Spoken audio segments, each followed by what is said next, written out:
Okay. Common errors. Common errors എന്ന് പറഞ്ഞാൽ ഇതിൽ എന്താ പറയുന്നത്, നമുക്ക് ഇംഗ്ലീഷിൽ നമ്മൾ യൂസ് ചെയ്യുന്ന സമയത്ത് നമുക്ക് വരുന്ന കുറച്ച് കോമൺ ആയിട്ട് യൂസ് ചെയ്യുന്ന കുറച്ച് എറേഴ്സിനെ കുറിച്ചാണ്.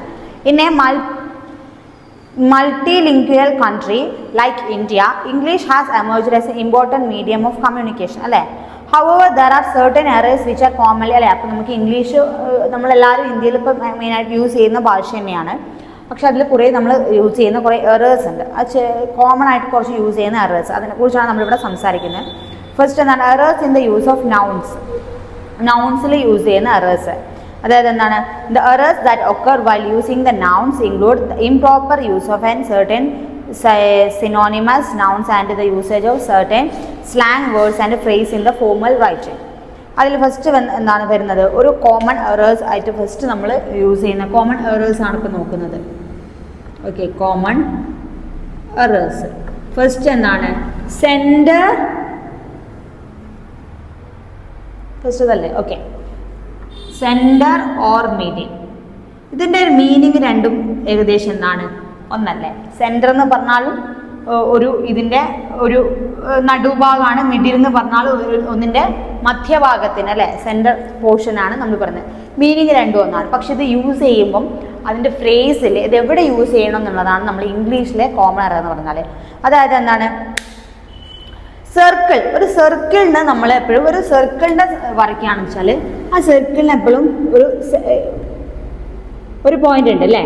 ഈ നടുഭാഗമുണ്ട്, ഒരു മധ്യഭാഗമുണ്ട്. അതിനെ നമ്മൾ എന്താ പറയുക, അതിനെ നമ്മൾ പ്രൊനൗൺസ് ചെയ്യുന്നത് സെൻറ്റർ ഓഫ് ദ സർക്കിൾ എന്നാണ്.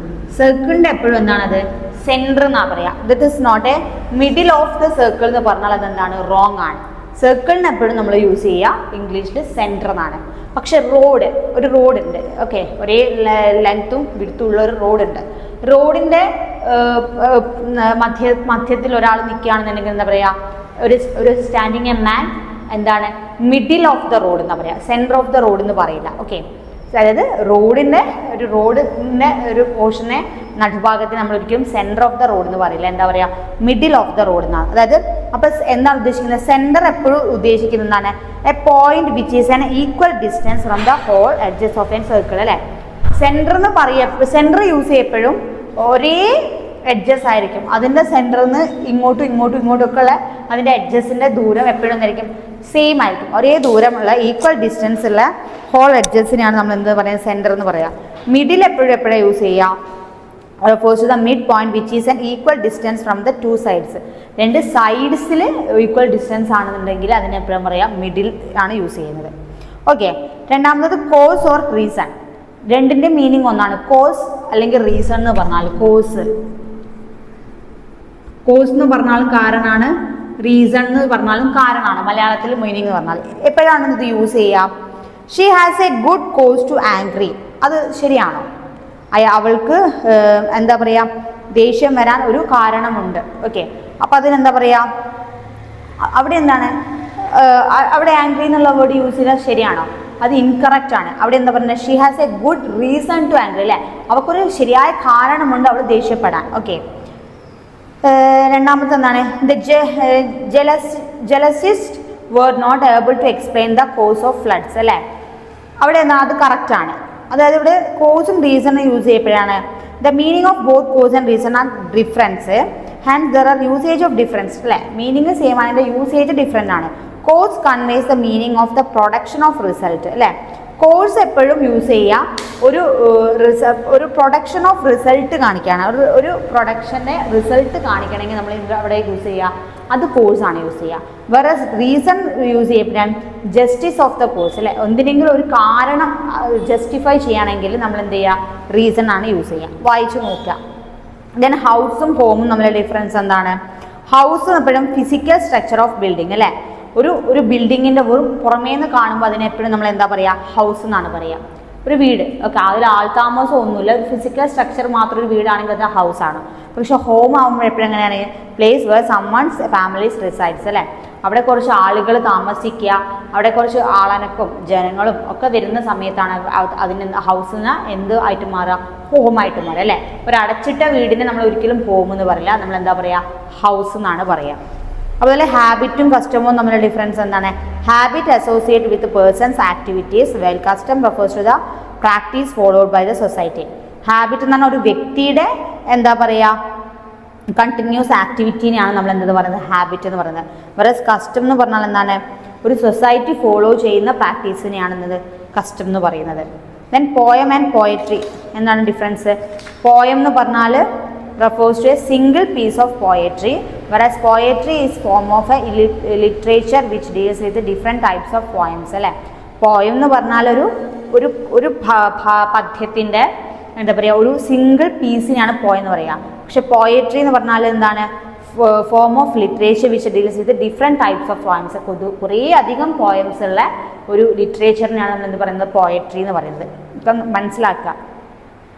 സീനും സീനറിയും തമ്മിലുള്ള ഡിഫറൻസ് എന്താണ്? സീൻ എന്ന് പറഞ്ഞാൽ പെർട്ടിക്കുലർ പ്ലേസ് വേറസ് ഒരു പെർട്ടിക്കുലർ ഒരു സ്ഥലത്തിന് നമ്മൾ സീൻ എന്ന് പറയും, ഒരൊറ്റ സ്ഥലം. സീനറി എന്ന് പറഞ്ഞാൽ എന്താണ് general surroundings of A region അല്ലേ, ഒന്നിൽ കൂടുതൽ ഒരു ആളുകളുടെ മൊത്തം സറൗണ്ടിങ്സ് ഓഫ് റീജിയനെയാണ് സീനറി എന്ന് പറയുന്നത്. ദെൻ ഗ്രൗണ്ടും ഫ്ലോറും തമ്മിലുള്ള എന്താ വ്യത്യാസം? ഗ്രൗണ്ട് എന്ന് പറഞ്ഞാൽ സർഫേസ് ഓഫ് ദ എർത്ത് അല്ലേ, ഒരു ഔട്ട് ഓഫ് ദ ഹൗസ്, ഒരു വീടിൻ്റെ പുറമേ ഉള്ള ഔട്ട് ഓഫ് ദ ഹൗസിന് പുറമെ, അതായത് സൂര്യൻ്റെ താഴെ വരുന്ന അല്ലെങ്കിൽ ഭൂമിയുടെ താഴെ വരുന്ന എർത്തിൽ കാണിക്കുന്ന അതിനെയാണെന്ന് പറയുന്നത് ഗ്രൗണ്ട് എന്ന് പറയുന്നത്. പക്ഷേ ഫ്ലോർ എന്ന് പറഞ്ഞാൽ എന്താണ് സർഫേസ് ഓഫ് ദ റൂം, അല്ല ഒരു റൂമിലെ അല്ലെങ്കിൽ ഒരു വീടിൻ്റെ ഉള്ളിൽ കാണുന്ന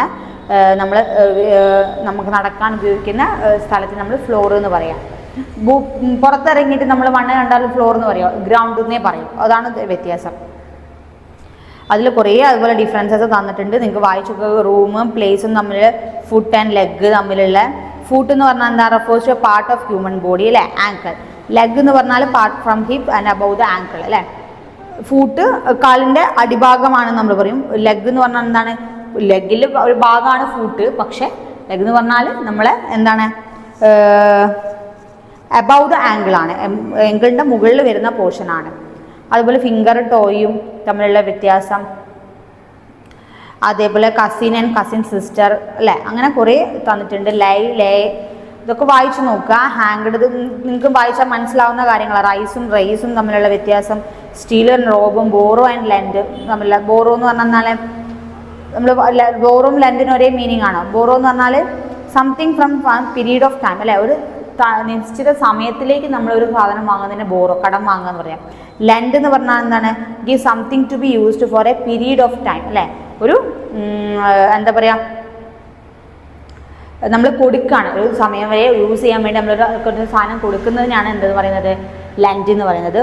ഒരാൾ വാങ്ങുന്നതിനാണ് എന്ത് ബോറോ എന്ന് പറയുന്നത്. അങ്ങനെ കുറേ ഡിഫറൻസസ് ആണ് തന്നത്, കുറേ ഉണ്ട്. അറ്റൻഡ് ടു ഡിസ്കസ് എല്ലാം വായിച്ചു നോക്കുക. ഓരോന്നോരോന്നും പറഞ്ഞാൽ നമുക്ക് തീരില്ല, കുറേ കാര്യങ്ങളുണ്ട്. അത് ഓരോ ഡിഫറൻസസ് ആണ്. കോമൺ ആയിട്ട് നമ്മൾ യൂസ് ചെയ്യുന്ന എറേഴ്സ് ഏതൊക്കെയാണെന്നുള്ള കാര്യങ്ങളാണ് ഇതിൽ പറഞ്ഞു പോകുന്നത്. അടുത്ത നമുക്ക് നെക്സ്റ്റ് ബ്ലോക്കിലേക്ക് ബ്ലോക്ക് 4 വരുന്നതാണ് എന്ത് റീഡിങ് കോംപ്രഹെൻസീവ് പാസേജസ്. ഓക്കെ, അടുത്തതാണ് റീഡിങ് കോംപ്രഹെൻസീവ് പാസേജസ്. അതായത് ഒരു പാസേജിനെ നമ്മൾ എങ്ങനെ റീഡ് ചെയ്യണം, എങ്ങനെ മനസ്സിലാക്കണം എന്നുള്ള കാര്യങ്ങളാണ്. Understand the distinction between the main ideas and supporting details in the text. അതായത് reading comprehension is the ability to understand, interpret and analyse written text അല്ലേ. ഒരു പാസേജ് നിങ്ങൾക്ക് ഇതിലൊരു വലിയൊരു പാസേജ് തന്നിട്ടുണ്ട് വായിക്കാൻ വേണ്ടി, കുറേ പാസേജസ് ഉണ്ട്. അപ്പോൾ അതിലെങ്ങനെയാണ് റീഡിങ് കോംപ്രഹെൻഷൻ, ഒരു പാസേജിനെ എങ്ങനെയാണ് നമുക്ക് ഒരു വലിയൊരു സാധനത്തിനെ നമുക്ക് എങ്ങനെ മനസ്സിലാക്കി റീഡ് ചെയ്തെടുക്കാം എന്നുള്ളതാണ് ഒരു സിമ്പിളായിട്ട് എന്നുള്ള ചെറിയൊരു ഐഡിയ ആണ്. അത് തന്നെ identify the key ideas through skimming and അല്ലെങ്കിൽ ഇതിനെ എങ്ങനെ skimming reading and scanning reading എങ്ങനെയൊക്കെയാണെന്നുള്ളതാണ് ഇതിൽ ഉദ്ദേശിക്കുന്നത്. Skimming reading and scanning reading നമ്മൾ മുന്നേ പറഞ്ഞിട്ടുണ്ട്. എന്താണ് സ്കാനിങ് റീഡിങ് എന്ന് പറഞ്ഞാൽ ഡീറ്റെയിൽഡ് വായനയായിരിക്കും അല്ലേ. ഇപ്പം ഇതിൽ പ്രത്യേകിച്ച് പറയാനൊന്നുമില്ല, ഇപ്പോൾ കുറേ പാസേജാണ് തന്നിട്ടുള്ളത്. അപ്പോൾ അതിലെന്താ സ്കാനിങ് റീഡിംഗ് എന്ന് പറഞ്ഞാൽ എന്താണ് നമ്മൾ പറഞ്ഞുതരാം. It involves notes to recognise words but also grasping their meaning of the context അല്ലേ. നമ്മൾ ഈ പാസേജ് വായിക്കുമ്പോൾ ഇപ്പോഴും അതിലെ വേർഡ്സ് എന്താ അങ്ങനെയല്ല നോക്കാം. നമ്മളിപ്പോൾ ഒരു സെൻറ്റൻസ് വായിച്ചു അല്ലെങ്കിൽ ഒന്നിലധികം ഒരു പാരഗ്രാഫ് വായിക്കുമ്പോൾ നമുക്കതിൽ ഓരോരോ വരിയുടെയും ഓരോ വേർഡ്സിൻ്റെയും അർത്ഥങ്ങൾ നോക്കി വായിക്കുന്നതിന് നമ്മൾ കുറച്ചുകൂടി ഡീറ്റെയിൽഡ് സ്കാനിങ് റീഡിംഗ് പറയും. സ്കിമ്മിങ് റീഡിംഗ് എന്ന് പറഞ്ഞാൽ അങ്ങനെ ആയിരിക്കില്ല. ആ ഒരു പാസേജ് അല്ലെങ്കിൽ ഒരു ഫ്രേസ് വായിക്കുമ്പം നമുക്ക് അതിന് എന്ത് മനസ്സിലാവും, അതിൻ്റെ ഒരു ഓവറോൾ എന്താണ് അത് പറയുന്നത്, അതിൻ്റെ മീനിങ് എന്താണ് അതിന് കൺവേ ചെയ്യുന്നത്, അല്ലെങ്കിൽ നമുക്ക് എന്താണോ അതിൽ നിന്ന് വേണ്ടത് എന്ന രീതിക്ക് മാത്രം നമ്മൾ കുറച്ചുകൂടി പെനിട്രേറ്റ് ആയിട്ട് വായിക്കാതെ ഒരു ഔട്ട്ലൈൻ വായിച്ചു പോകുന്നതാണ്